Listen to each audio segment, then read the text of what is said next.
О существовании крымско-татарской проблемы он знал всю сознательную жизнь. Долгие годы его связывает дружба с Мустафой Джемилевым. Было очень много волнений у нас по поводу судьбы Мустафы Джемилева, когда его судили в Омске в 1976 году.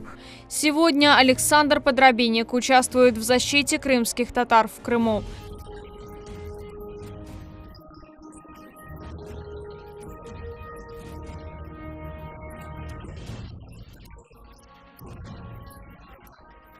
Журналист, бывший политзаключенный, правозащитник Александр Подробинник о прошлом демократического движения в СССР, настоящем России и будущем Крыма. Когда изменится власть в Москве, когда-нибудь это все-таки произойдет, то Крым, я думаю, получит возможность вернуться в Украину.